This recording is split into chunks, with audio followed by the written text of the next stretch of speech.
Hello welcome to my channel. సింపుల్గా ఈజీగా chicken curry అనేది ఎలా చేసుకోవాలి ఇప్పుడు చూద్దాం. ఏమేమి కావాలంటే చికెన్ 1/2 కిలో, అల్లం వెల్లుల్లి పేస్ట్, కరివేపాకు, పసుపు, కారం, ధనియాల పొడి, water, oil. First stove on చేసుకొని ప్యాన్ పెట్టుకొని ఆయిల్ అనేది వేసుకోవాలి. ఆయిల్ వేసినాక 1 స్పూన్ ఆవాలు వేసుకోవాలి. ఆవాలు వేసుకున్న తర్వాత కరివేపాకు వేసుకోవాలి. తర్వాత అల్లం వెల్లుల్లి పేస్ట్ 1 స్పూన్ వేసుకోవాలి. ఫ్రై చేసుకోవాలి బాగా. అల్లం వెల్లుల్లి పేస్ట్ బాగా ఫ్రై అయిన తర్వాత పసుపు యాడ్ చేసుకోవాలి.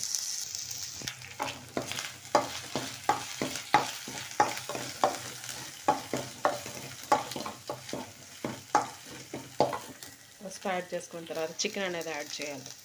చికెన్ యాడ్ చేసిన తర్వాత ఫ్రై చేసుకోవాలి మొత్తం.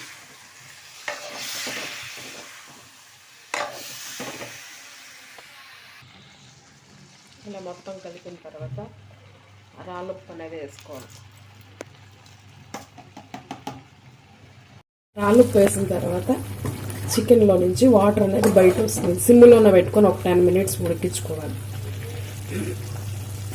ఇలా బాగా ఉడికిన తర్వాత కారం, ధనియాల పొడి అనేది యాడ్ చేసుకోవాలి.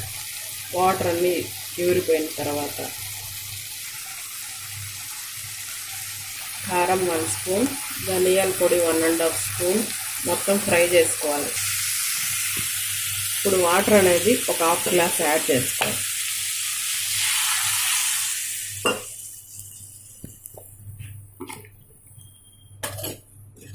మనకి ఎంత గ్రేవీ కావాలనేది అన్ని వాటర్ అనేది యాడ్ చేసుకోవాలి.